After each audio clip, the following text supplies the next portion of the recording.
what do you use? Like when you think AI, most people think ChatGPT. And I want to help you figure out not only how to use ChatGPT, but how to use other systems and when to use them. Now, AI is changing all the time.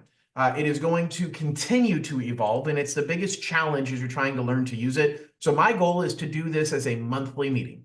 Every single first Thursday of the month, unless I'm on vacation, we are going to get together for an hour, and I'm going to give you just an update on different ways you can use these tools. Today, my goal is to introduce you to the 4 main tools that I use, how I use them, and why. So if you can walk away from this with that understanding of what are the 4 main tools that I use, how I use them, and why, then I will have done my job. Hold on one second. I want to do one more thing here. Yeah. All right, perfect. Okay, so let's go ahead and dive into my presentation. It's going to be a lot of information, but I'm giving you little bits of it, so hopefully it is digestible.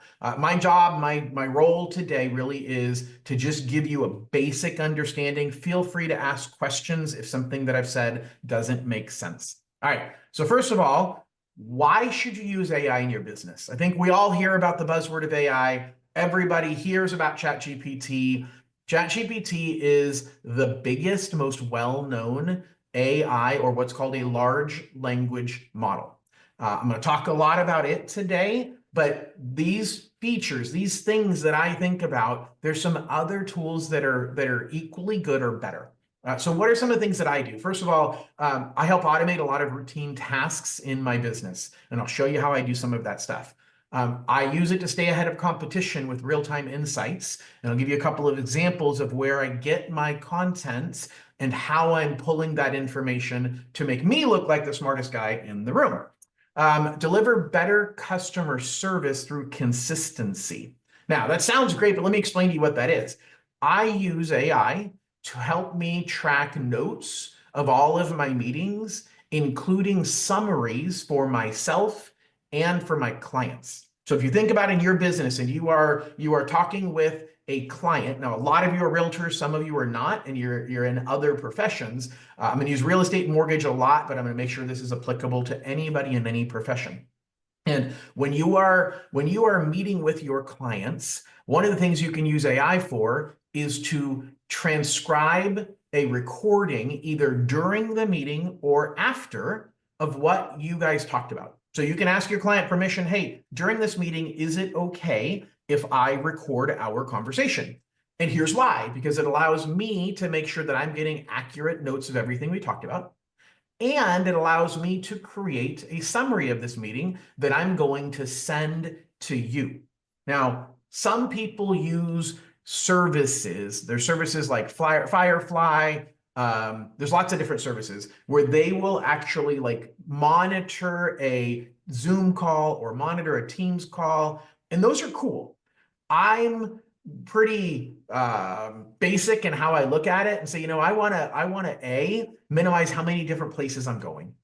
And B, I want to control a little bit of what the output is. And so I do it a different way. I do it just using ChatGPT, and I'll show you how I do that. So that can help you deliver better customer service.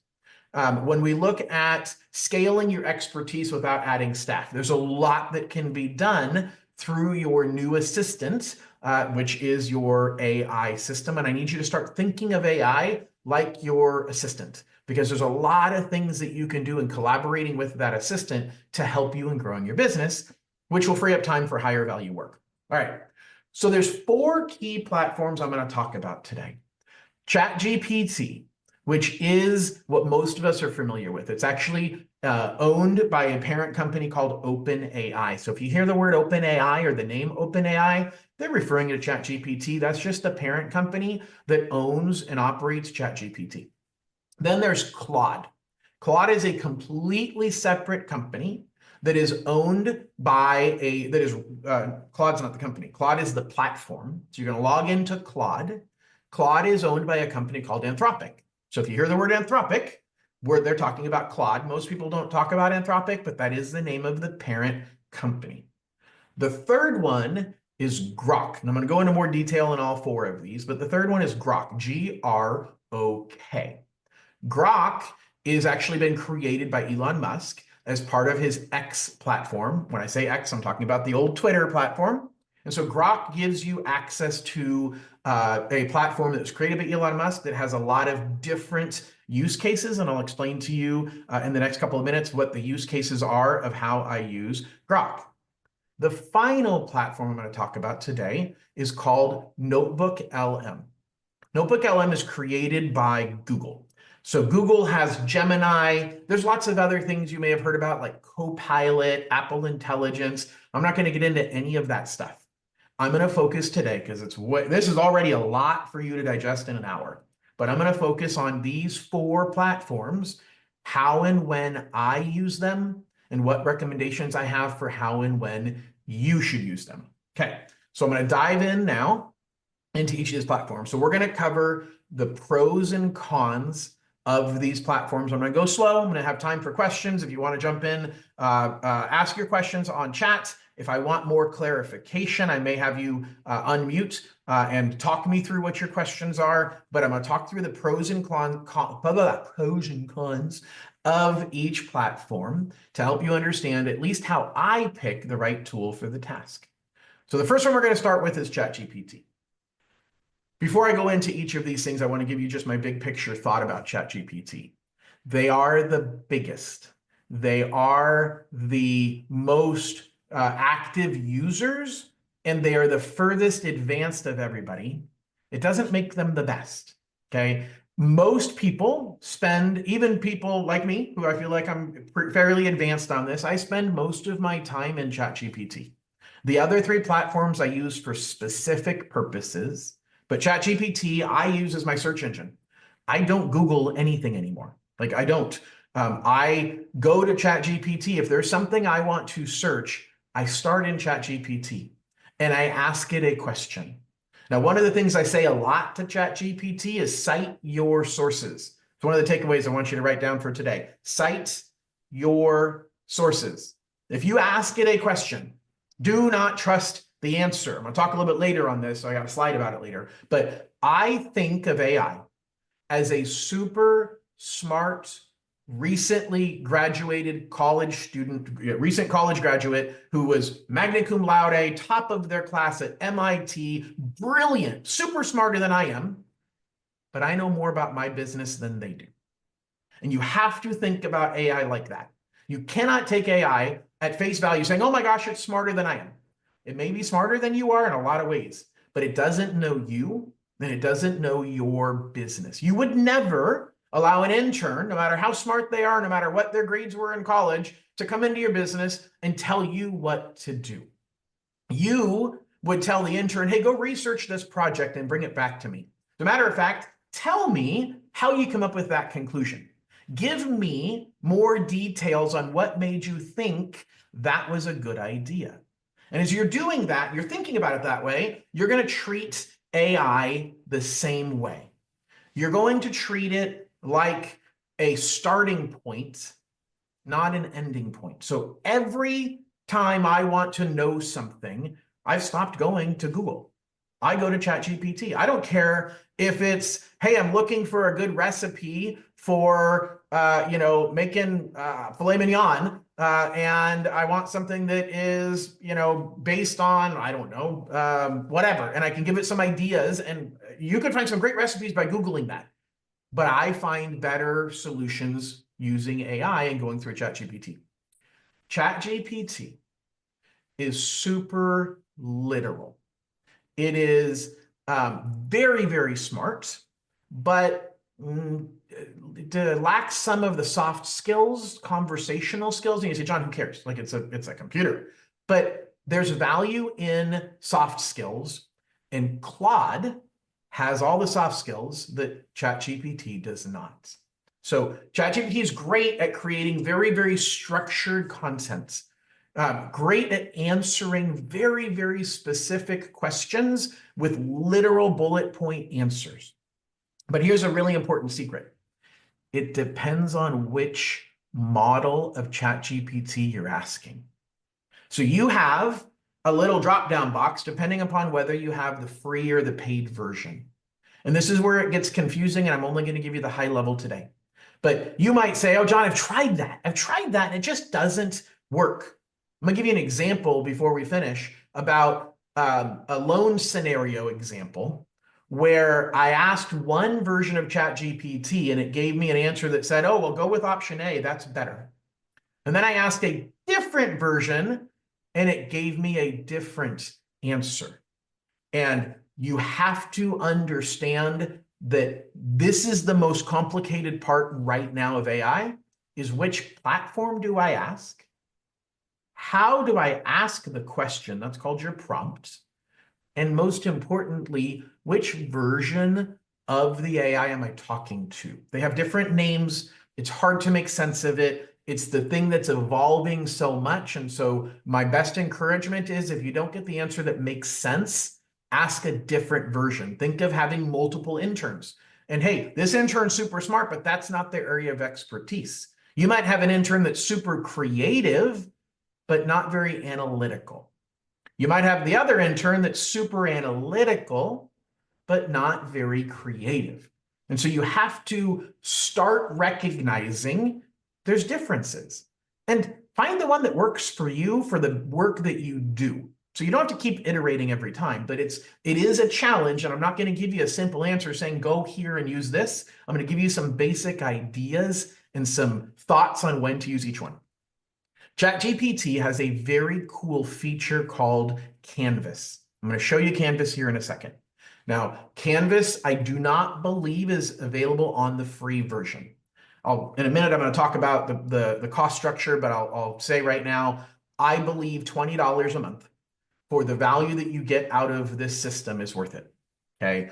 I believe that you get a lot of features you didn't know you were missing by getting the paid version. So I'm a huge fan of paying the 20 bucks a month. Okay. It's not a lot of money. I'm pretty sure most of us can afford the $20 a month, and you get huge value. And even if you don't do anything more than what you could have done on the free version, I think all of us as business people hate when people call us over and over again, asking us questions and never actually do business with us. We never get paid. Don't you hate that client that calls you all the time, asks you questions over and over again, but never uses you? Well, that's kind of what we're doing to AI. We're asking questions over and over again. Somebody spent a lot of money creating this. Shouldn't we reward them for the work that they've done? I'm a fan of paying for it. It's not a lot of money. You do get more features you didn't even know you were missing. And Canvas is one of those features.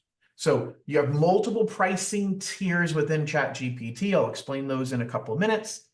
What I like about ChatGPT is it's very good for research and for first drafts. So I'm going to dive in and show you some things about ChatGPT that if you didn't know, you'll want to pay attention to. Remember, if you have questions, post them into chat. Kathleen said a minute ago, great about Canvas. So let's dive in right now.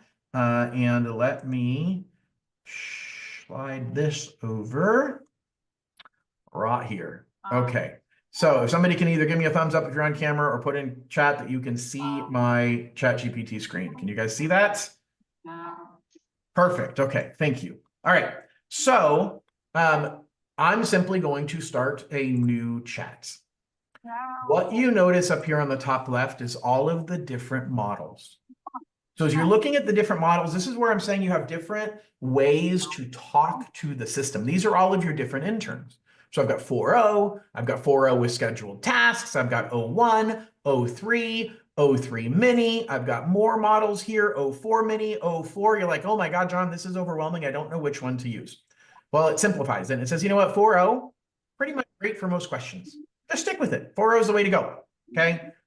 What I'll show you in a minute is 0.1. 0.1, if you were on the free version, you do not have access to 0.1.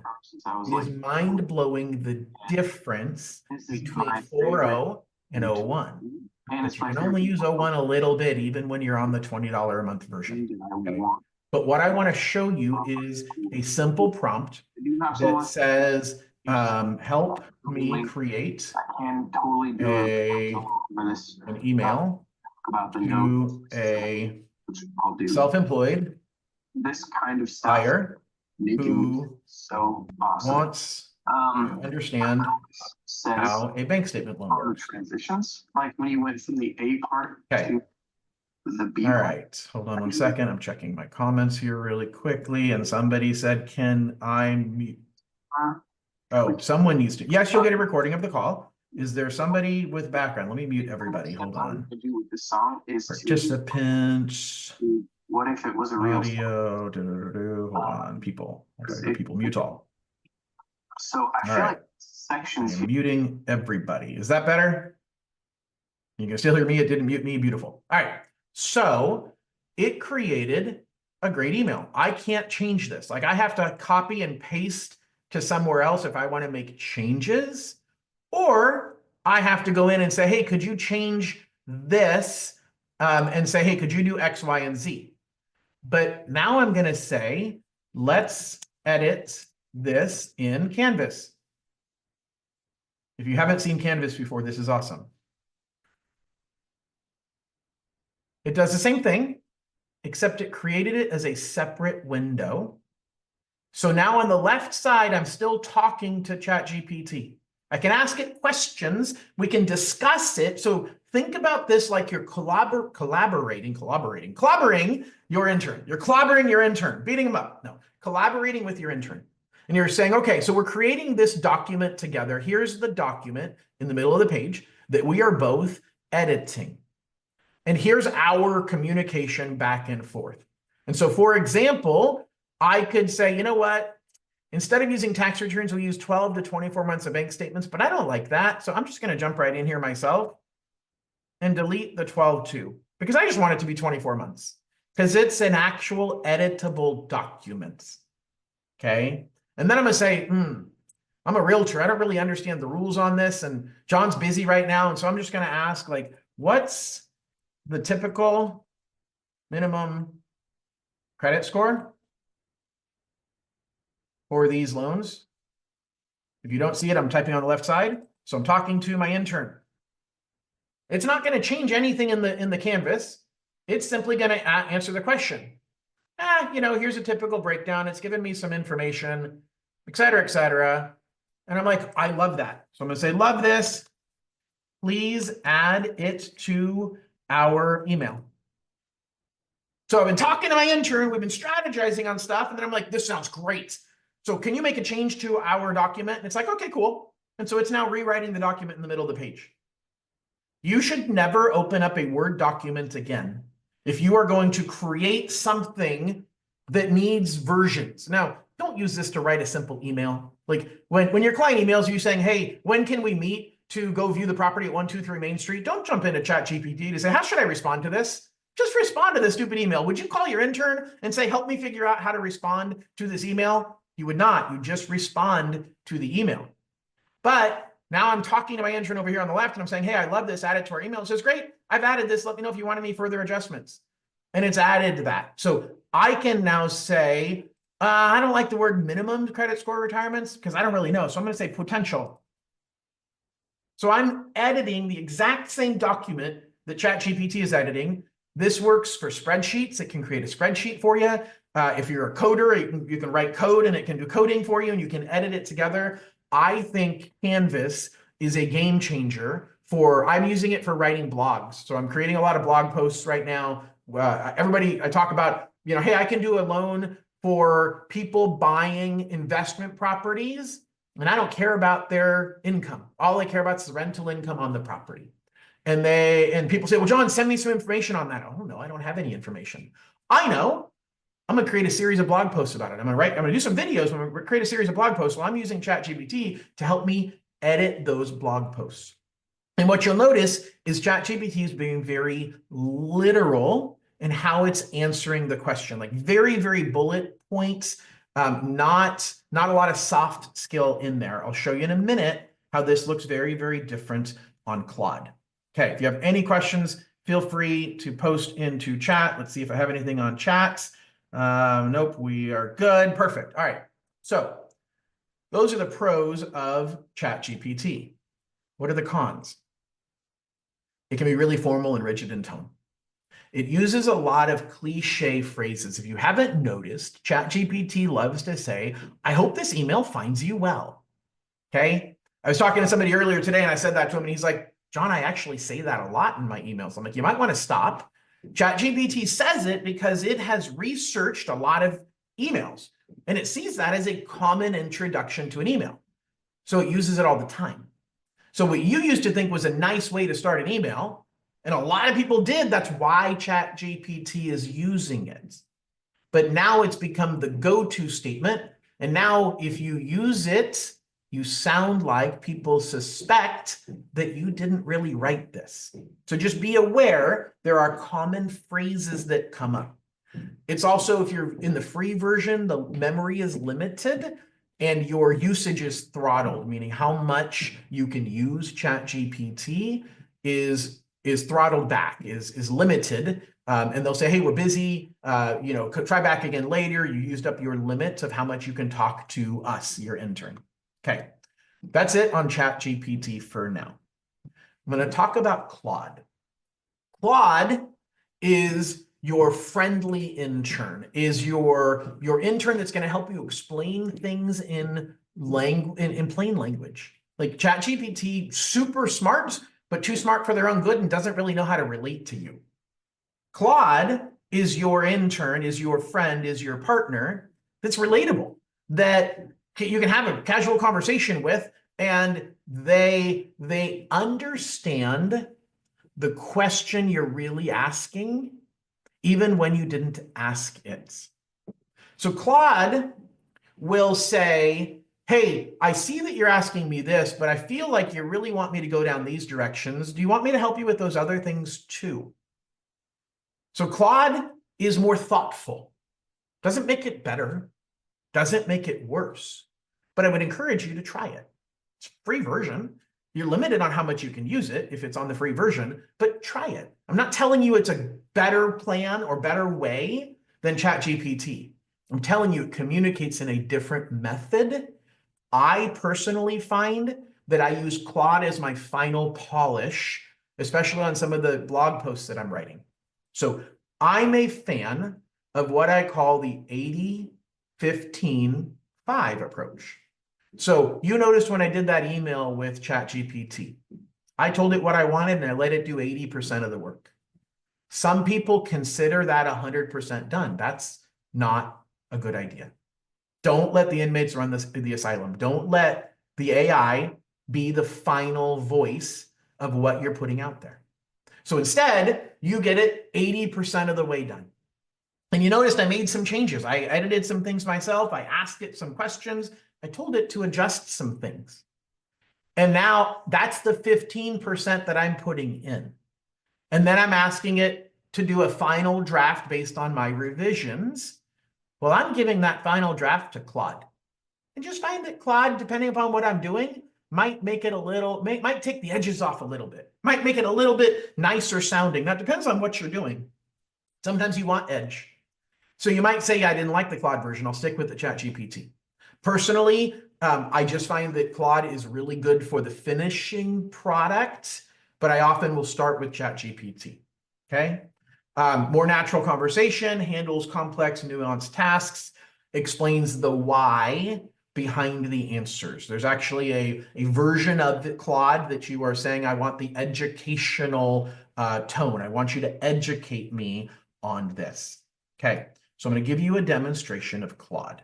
As a matter of fact, I used Claude today. Hold on, let's go back here.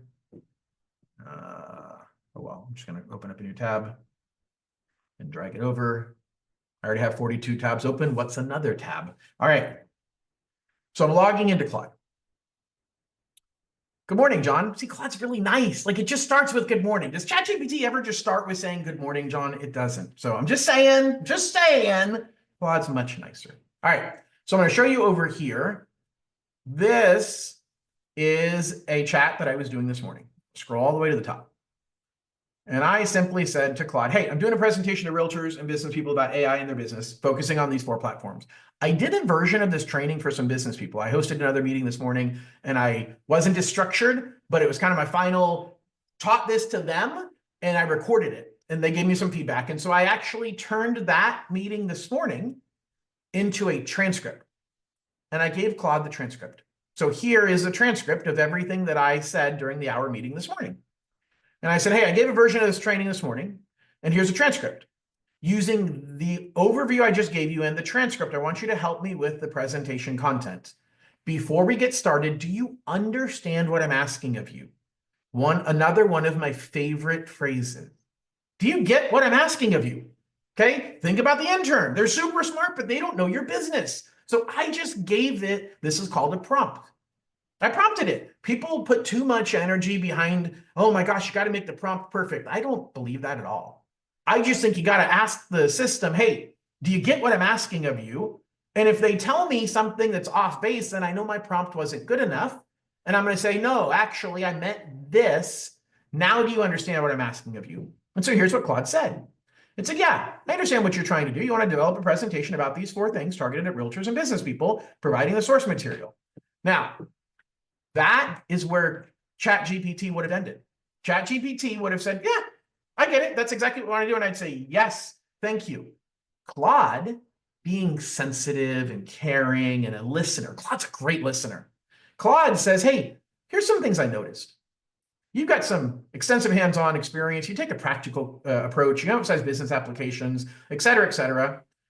Do you want me to help you? How do you want me to help you most? Do you want me to help you structure the presentation, or do you want me to focus on specific aspects or create example demonstrations, or do you want me to develop visual aids and slides? Like, what do you want to tackle first?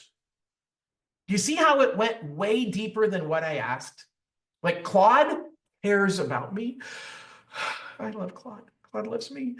No, but Claude takes a different way of thinking about stuff that doesn't make it better or worse than ChatGPT, but ChatGPT would have stopped right here with saying, yeah, I get it. This is what you would have gotten from ChatGPT. And then I would have asked it a question further, and it would have given me great answers. Claude is thinking and giving me ideas of where I should go with my question even before I ask the question. So I mean, just what I did this morning, I said, why use AI in your business? And it gave me like way too much.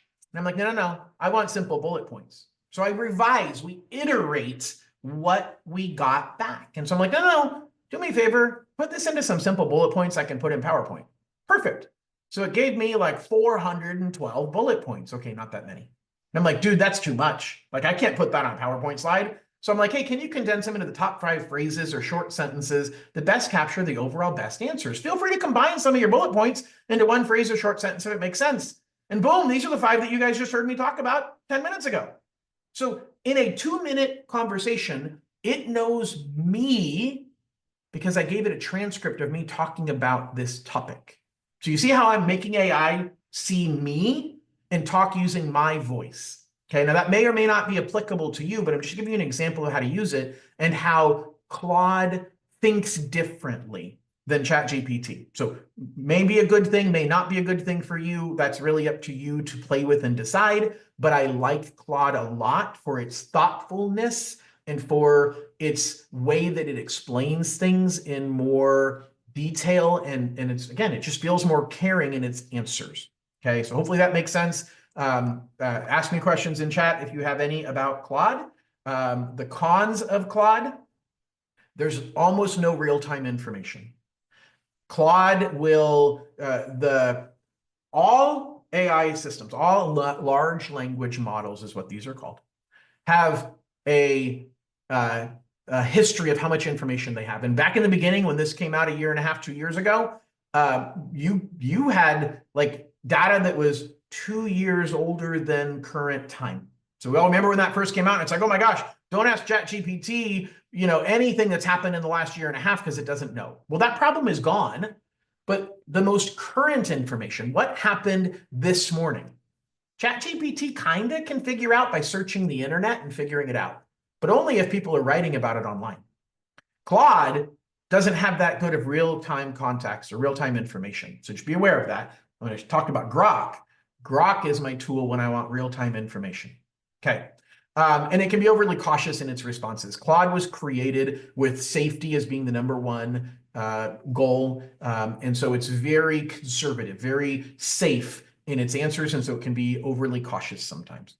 All right. Do you have any questions about anything I've covered so far? Claude or ChatGPT? All right. Perfect. Am I going too fast? I don't want to cover too much and overwhelm you. Is this feeling okay? Perfect. All right. Thank you, Kathleen, for responding. You're the only one with a camera on that's actually nodding. So, Penny, I think you're asleep. I'm just kidding. All right. Okay, so Grok. What is Grok?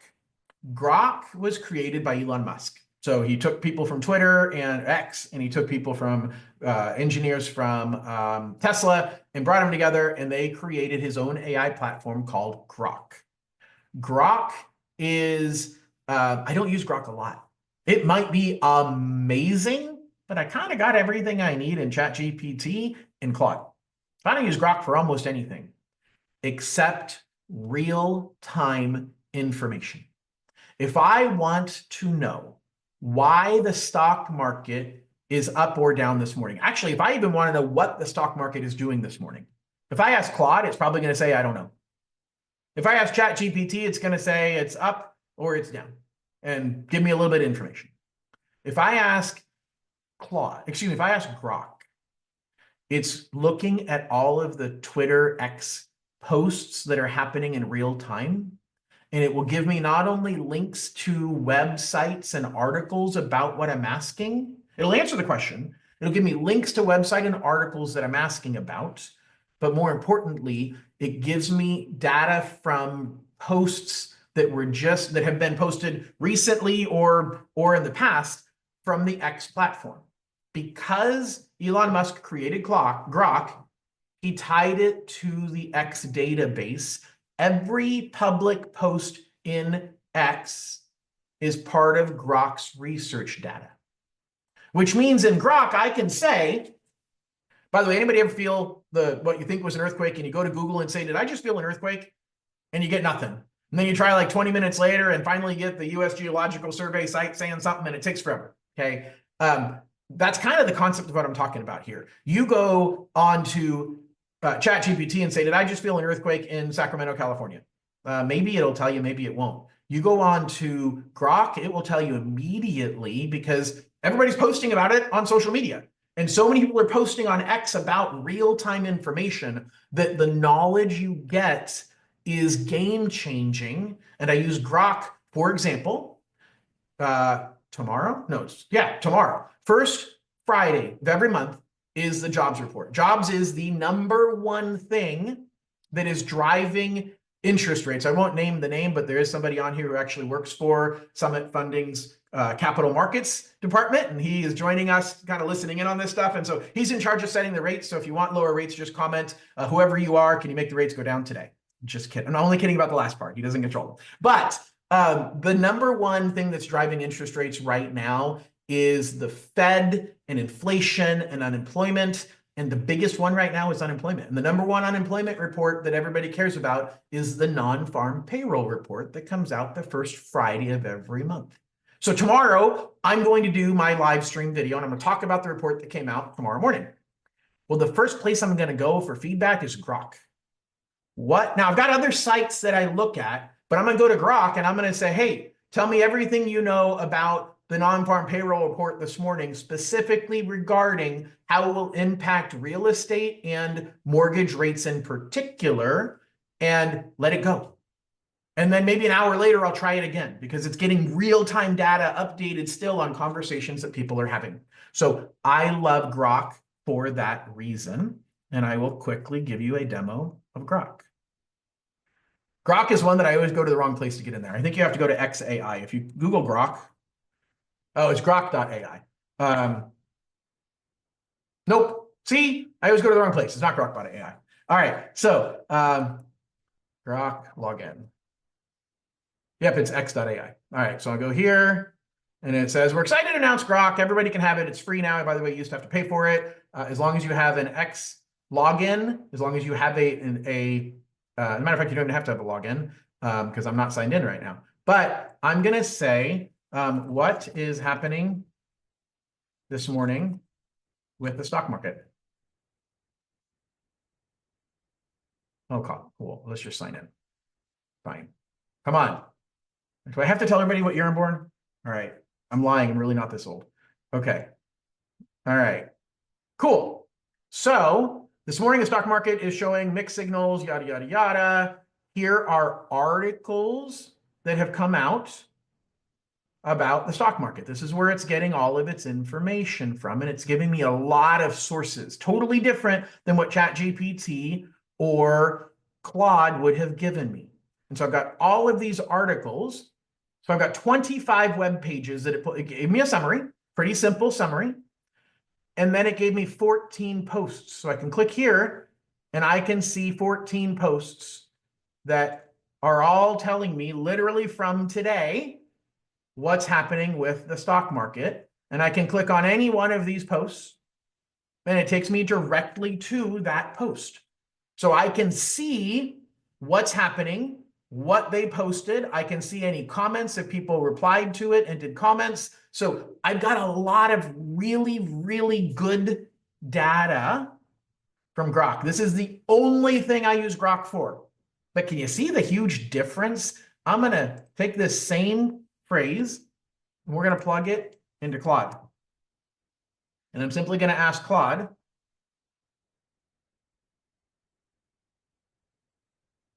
and it says, I don't know. I don't know. You get it? Like Claude can't tell me a thing about what's happening today. I'm going to plug the same thing into ChatGPT.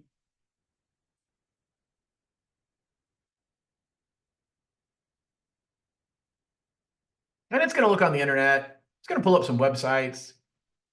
It just answered the question. Like it just gave me, well, here you go, John. Like really literal information.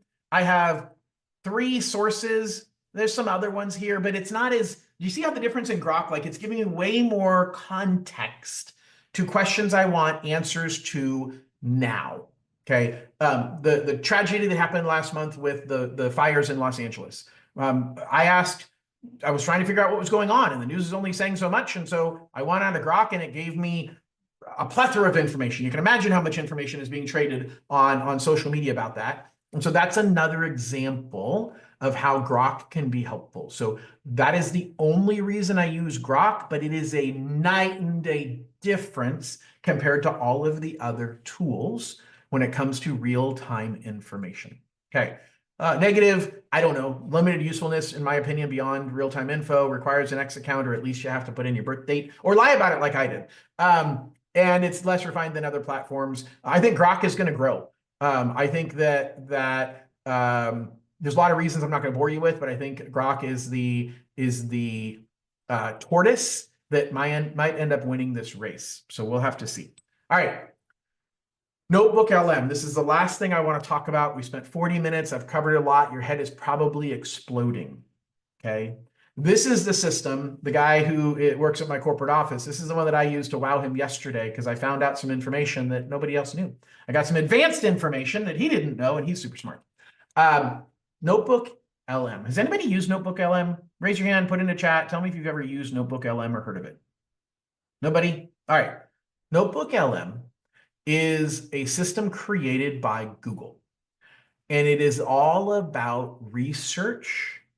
And it is about researching information that you gave it. So you have to have a source of the information. Now, the great thing is Notebook LM does not hallucinate.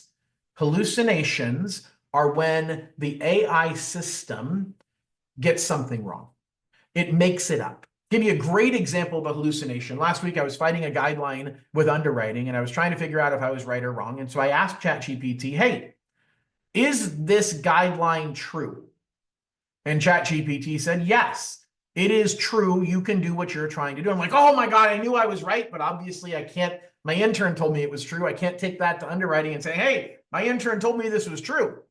So I said, cite your sources. One of my other favorite phrases, cite your sources. And so I typed in, cite your sources.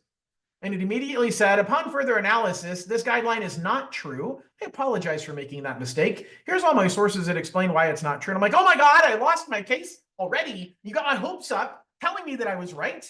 And the truth is it's like a bad kid in school. Like you told me what I wanted to hear. And then when I asked you to cite your sources, you finally said, oh, you caught me. I was wrong. I gave you a completely wrong answer. Here's the right answer. And here's the sources to prove it. So just be cautious. That doesn't make the system bad, but hallucinations are real. So dig deeper if it's something you're trying to understand and say, prove it, cite your sources, tell me more, explain to me how you got that analysis, how you came up with that information. So Notebook LM doesn't have this problem because it doesn't use anything except the data you gave it. Notebook LM, I actually listened to a podcast last week from one of the creators of Notebook LM. Notebook LM, as he defined it, is simply a way for you to talk to your data. That's it. Talk to your data. So if you are volunteering as a member of your school site council, you've had kids in school, site council basically is just a group of parents who help make decisions about the school. And they send you a packet of 42 pages of things that you got to go through. Scan that and stick it in a Notebook LM. It will give you a summary of the entire packet. You can ask it questions about the packet. You can have discussions about it. As a matter of fact, you can have it create a podcast for you about the packet that in less than 15 minutes will tell you the high-level overview of everything that was included in the packet. So it is about researching data. Now, I love Notebook LM. I use it very rarely. There's a couple of very, very specific times that I use Notebook LM.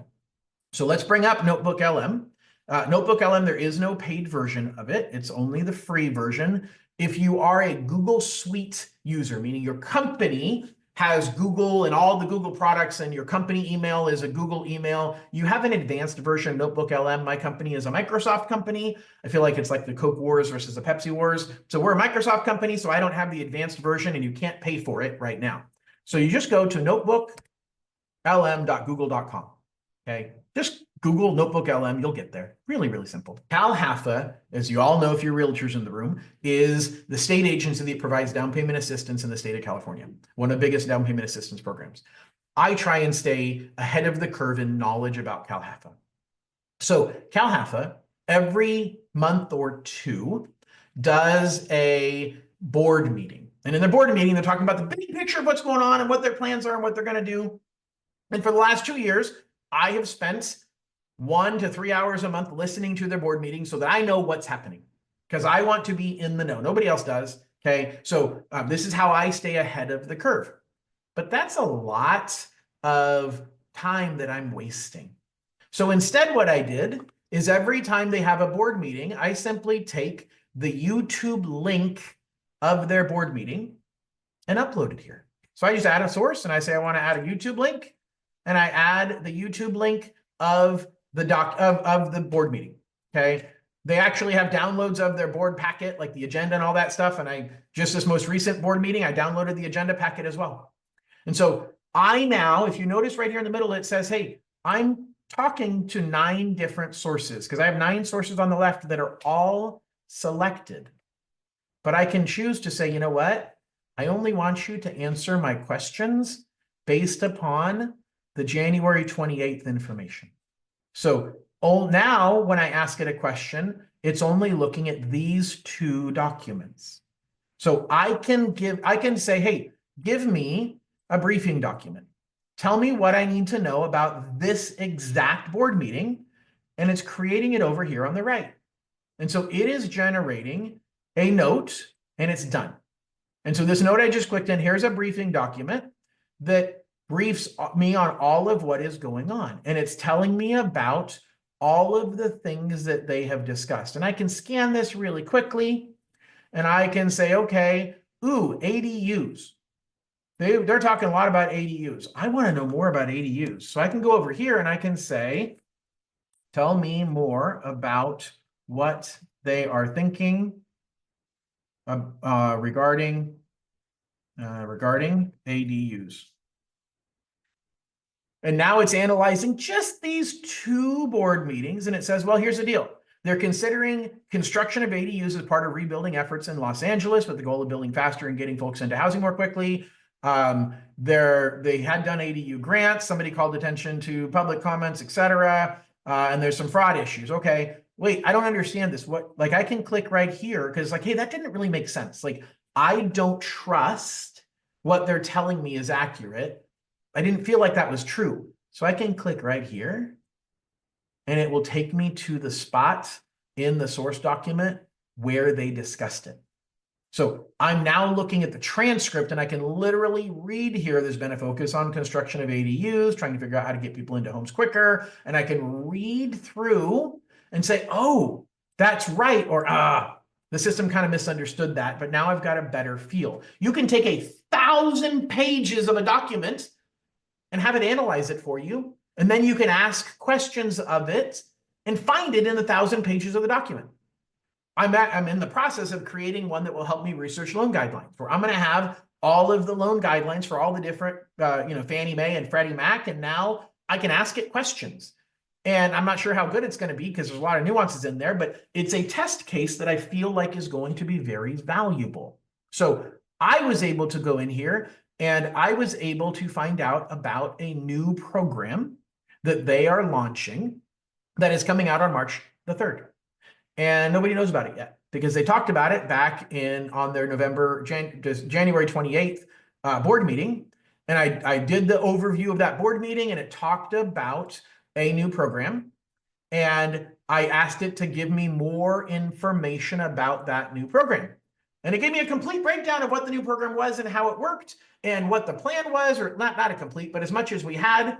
And then I went ahead and forwarded that to my guy at my corporate office saying, hey, this is coming and I want to make sure we get it launched on time. Do you know anything about it? Or can we make sure that we're prepared to launch this when it comes out? I'm giving them information before Cal Haffa ever gave it to them. My point is it's allowing me to stay ahead of the curve by using AI to help me. Notebook LM has so many uses. I'm just giving you a couple of simple examples, but Notebook LM, you are telling it what to use as your source documents. Okay, you could theoretically upload the entire CC&R packet and all of the disclosures on a property, and then ask it to give you an overview, and then ask it some questions, and then click on it to have it find you the spot in there that talks about this or that. This will not get you out of legal trouble if you're wrong. Okay, but it will get you to find the right spot in the document way faster than reading it yourself. Okay, Kathleen said, so do we get up-to-date info from Grok and then take that over to Notebook LM for summaries? Theoretically, yes. You just have to export it into something that you can import into into Notebook LM. So you can create a document out of Grok with real current information, and then take that in Notebook LM and have Notebook LM analyze that for you. Absolutely. You can also, as I said earlier, is do an audio overview. So you can have it basically uses AI to create a podcast. This podcast, you could really use this as a podcast you use for marketing by putting in all the information about a certain program or something, and then having a podcast. And it's a male and a female podcast host who are talking to each other about the topic. And they're giving you an overview of what the topic is. And when you create that podcast, you can give it some hints, and you can say, hey, this is really dumb this down to a 5th grade level as you explain how this works. And it just created a 15-minute podcast about these two topics, and I can download it. I can play it back right here. Like, there's lots of things that we're not going to get into all of that. I'm just giving you guys a quick flavor of this. Yes, you guys will get the recording. I will make sure that I send out the recording for sure. Angelique says she used ChatGPT for marketing letters to homeowners. Yes, but I would run it through Claude to see if Claude can give you a better version. You're trying to get homeowners to respond emotionally in a lot of ways. And so I think Claude's just better at emotional stuff. So I would definitely try Claude. All right, let's go back here really quickly. We got less than 10 minutes left. Notebook LM is limited. It only analyzes what you've uploaded. There's a learning curve. Like, that isn't very intuitive. You got to figure out what I'm uploading. What does the left screen, the middle screen, and the right screen work? And how do I use all of that stuff? And there are better features that are reserved for Google Suite users. All right. Should you pay or go free? Pay. Okay. I pay $80 a month for ChatGPT. I pay a normal subscription for a $20 a month seat. Didn't mean to do that. Let's go up one page. Okay. So, and then I have a team platform. So it's $30 a month for the team tier. I use the team platform because ChatGPT tells me it keeps my information private. I don't know if it really does, but it says it won't share that information outside of my team. So I pay for 2 seats, one for me and one for the rest of the team, and that's another $60 a month. So that is what I pay. I'm contemplating signing up for the $199 Pro tier, and I'll show you in a minute why, but it gives you the reasoning model, unlimited use. Pretty awesome. Claude, you can use free, but you get throttled a lot, meaning they slow down how much you can use it. And so it's 20 bucks a month. I pay the 20 bucks a month for Claude. I want to talk about analysis versus reasoning. Every AI system that we've just talked about, for the most part, what you've used is called analysis. It takes your question and it predicts the next logical word. And it says, what's the meaning of life? And well, the first logical word is the meaning of life is to, and it's just, what's the next right word? Like it's just putting words together is that's why it's called a large language model. It has lots of sentences, lots of content, and it's just figuring out the next word. Reasoning takes that and turns it upside down. Reasoning thinks about your question, analyzes your question, looks at it in steps.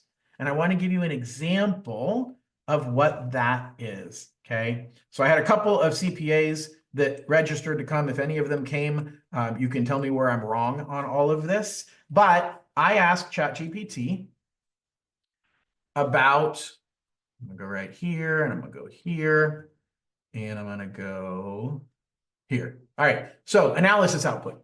So I simply said, hey, I want you to create an analysis because I got a client who's thinking about whether he should file his taxes showing more in profit or do a bank statement loan and pay more in interest. What's smarter? Should I file my taxes and pay more to the IRS in profit? Or should I keep my profit low and pay more in interest by taking a bank statement loan? And so I basically outlined a scenario. So, hey, on a $500,000 loan, option one is they show $40,000 in profit. That's their normal profit, but they won't qualify for a mortgage. So they're going to get an 8% interest rate. Tell me, what is the taxes on that 40 grand plus the extra interest over 5 years? Compared with if they showed 100,000 in profit and they got a rate of 6.75. Okay. And so I'm telling it what to do. Calculate the tax liability. And I actually got this whole thing from Claude. So I told Claude, hey, I want to create a prompt comparing these two scenarios. And it gave me everything I needed. So now the analysis simply said, okay, cool. I'm just going to run it. This is all it did. It ran an analysis and it gave me a table that said, here is for the bank statement loan. Here's for the conventional loan. And in the end, it simply said, I presented the scenarios and the net difference in cost is about 20 grand in favor of the conventional loan. So this says, don't do the bank statement loan, file your taxes higher, pay the extra taxes, you're better off. And I'm like, well, dude, did you take into account mortgage interest? Oh, sorry, I didn't. Cool. I updated it, but it's still in favor of the conventional loan. Okay, all right, that's the analysis model. I asked the reasoning model. Reasoning is the O1 model. You have to pay to get this. And I said the exact same thing to the reasoning model, except I added right here, make sure you take into account the additional mortgage interest. Okay, it's the only thing I added on this one, and the other one I added as well. Here's what reasoning did.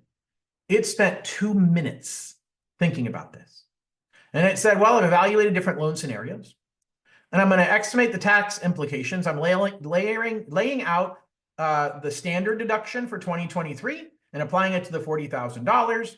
I'm calculating the tax input, and it's giving me the math of where it got it. I'm coming up with the mortgage payments. I'm calculating the mortgage payments. I'm analyzing the interest payments. I'm simplifying the total interest. Estimating interest, mapping out total interest, graphing the decline, fine-tuning, calculating the interest, mapping out the total cost, clarifying tax implications, confirming the steps, highlighting key factors. Below is a step-by-step comparison of the options. Okay, so here's what it went through. And I'm not going to spend the whole time reading through this, but it does tell you, hey, this includes self-employment tax, state tax, etc. Tax brackets can change. So it's thinking a lot more, thinking a lot. And it went into grave detail. And you might not care about all this detail. And it's saying, hey, here's your breakdown on your tax brackets. My CPAs in the room will like this. Like, it's like, hey, here's your tax at each bracket. Here's your Schedule C at 40 grand, and here's at 100. Here's your mortgage interest, and here's how I calculated it. Like, walking me through its thinking step by step. Here's the monthly payment difference. Here's the total cost. Here's the net difference. Here's your bottom line. The bottom line is scenario one at the 8% interest rate is going to cost you $210,000. You're going to spend on the conventional loan at a 6.75% interest rate. You're going to spend $236,000. That's actually the answer I expected. I've done this math. You are way smarter. By the way, this is the paid political announcement for why you should use me for your mortgage guy when you send your clients. Like most loan officers or even borrowers, like, I don't want 8%. I'll take 6.75. You're being silly. You're paying the IRS way more money than you need to pay them. And in the long run, you are way better off using a bank statement loan. And so very simply, hey, the difference is $26,000 in favor of scenario one, which is the lower declared income but higher interest rate when only looking at federal income tax and mortgage interest. And guess what? When you look at state income tax and self-employment tax, it makes it even smarter for you to not file with higher taxable income. Okay, so this output is totally different because reasoning thinks through all of the steps. You didn't need all of that. You just needed to know you got the right answer. I got the wrong answer when I used the standard 4.0 model, the analysis model, the base model. I got the right answer, a completely different answer using reasoning. So you have to be very careful about math. How did you get the analysis portion of chat? So Kathleen's asking, do you have to pay to get the analysis? You have to be a paid subscriber to get the option to use O1, which is advanced reasoning. Okay, so that's what I use as O1. But you can only use it so much unless you're paying $200. So the more I'm using this, the more I'm thinking, man, I just need to pay the $200 and hire a super, super smart intern instead of, I mean, look, I'm hiring somebody, right? $200 a month is not a lot to hire an assistant that is 10 times smarter than I am in running those numbers and can do it very, very quickly versus 4.0 is what great for most questions, but that gave me the wrong answer. It gave me a very simple answer and it was wrong. So I can switch between, am I chatting with 4.0 or am I chatting with O1? Okay, so there's a lot that we covered. We are out of time. I don't think there's really anything else. I'm not going to talk about that. I'm going to quickly remind you of my best practices. Treat it like a smart intern. Verify the outputs. Follow the 80-15-5 rule. Let AI do the 80%. You do the 15%, and then let it do the final 5. Always ask it to cite its sources. Use the tool for its strength. So know what tool works. Just play with it a little bit. Start small, scale what works. Most importantly, I'm a firm believer in saying please and thank you. So if I like something that it said, I will say thank you. There's only one reason why, because at some point, the machines are taking over the world, and those of us who are nice to the machines will be eaten last. Okay, so that is the only reason why I'm nice to it. I think it's also just polite. All right, use cases, I'm not going to go into all of that. Questions. So I will stop my sharing, but I am going to open it up. If anybody has a question, feel free to either unmute yourself or post in chat. And I'd love to hear you just post in chat kind of what was your most enlightening piece of the presentation today. Otherwise, guys, I really, really appreciate you joining me. I'll be doing this every single month, first Thursday of the month. I'll dive into more details on different topics. We'll talk about prompts and how to use prompts and how to use different models and just kind of show you more stuff that can help you to drive your business. Most importantly, I don't get paid for doing this. I get paid for doing mortgages. So in response for all of this great information I'm giving you, all I ask for is every mortgage that you ever need help with that you send to me. That's not a lot to ask for. Okay. All right, gang. I really appreciate it. Kathleen, you have a question? Yeah. So when you went through the chat, I cannot hear you. You can't hear me? You are unmuted, but that's, I don't know. Can you hear me? Can you hear me now? Thank you, Penny. I'll send you the link. Thanks, Vahe. I'll just call you. Nope, still cannot hear you. Is it me? Oh, I bet it's me. If everybody else can hear you, I wonder if I don't have because we can hear it. My volume on here. Can you hear me? If anybody else is on and wants to ask a question, maybe you can ask and I can see if it's me, because it could be me. What am I using for speakers? I bet. I can hear Kathleen. Oh, it's me. Totally me. All right. I just switched to my correct speakers. Okay. All right. Can you hear me? Kathleen. Yes, I got you. So sorry. Okay, that's okay. So when you were in the chat floor and then you switched to the 1 and then there's another one for 3, is that all through the paid version of the $20? Yes. Oh, okay. Yes. So I'm only paying the $60 I'm paying is just a separate version that doesn't give my data to ChatGPT. I'm uploading transcripts of conversations with my clients. We're Yeah. not discussing, nuclear warhead keys, but I still feel like it's worth $60 a month. So I can say, hey, by the way, I've got it in a private AI system that doesn't share the information publicly. So truth is, it's a $60 insurance policy. Does that make sense? Okay. And then how do you record conversations? I literally, if I'm on my iPhone, there's now a record feature to record on your iPhone. If I'm not, I use the sound recorder. Like if I'm talking to someone, I'll use the sound recorder on my iPhone, and it just record. It's an app that's default on all phones. If you're not an iPhone user, I don't know. Oh, and then that transcribes? No. So I upload it to a system called TurboScribe. So Okay. TurboScribe costs me $20 a month, but is worth every penny because I do it so much. I'm sure there's other ways. I tried 100 ways to transcribe audio. None of them gave me the accuracy and the ease that TurboScribe gives me. So TurboScribe. And I just upload the audio to TurboScribe, and in 2 minutes, it gives me a downloadable PDF or Word document. It's well worth it. So TurboScribe, Vahe, is transcribing my audio into words, written words, so that I can upload that into ChatGPT. So I record all of my meetings, and then I have it provide a summary for me, and I have it provide a summary for the client. And I'm super clear to my team, and I'm super clear to the client. The summary is 80% accurate. Like it's, you and I were in this conversation today, so you're going to see something in that summary that's going to be like, wait, that's not what John said. Then it probably is wrong. Like, don't take that as fact. It's the AI interpreting our conversation, but it'll be good as a trigger, as a reminder of the things that we talked about. And it costs me this much time and this much money to be very efficient in giving my clients feedback and keeping notes for myself for the future. Okay, thanks, John. And you can theoretically take that. Here's another thing you could do. Notebook LM allows you to do an audio upload. You could just take the audio and upload it straight to Notebook LM, and you could actually create a notebook on every one of your clients. And every meeting that you have, because especially with realtors, you are having more conversations with fewer clients as you're truly working with them. I'm having fewer conversations with more clients. So you could create a notebook for every one of your clients, and every time you're meeting with them, you can upload the audio of that meeting, and then you can use Notebook LM to give you a synopsis of that meeting or of all of your meetings. And there's a lot you could do. I hadn't even thought about that, but you could upload the audio file directly to Notebook LM, and it would probably transcribe it for you. It would transcribe it for you for free, and you can use Notebook LM then to analyze or give you feedback on what your next steps need to be, what this client's needs are. There's lots of things that you could use. I think Notebook LM would be a great way to do that.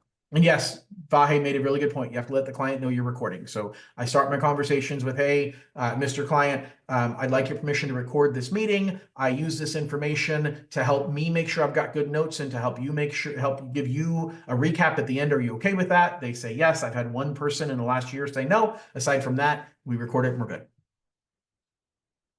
All right. Thanks, Anybody have any other questions? Perfect. Thank you, gang. Don't forget about me for mortgages. Have a wonderful day. We'll talk to y'all soon. Bye.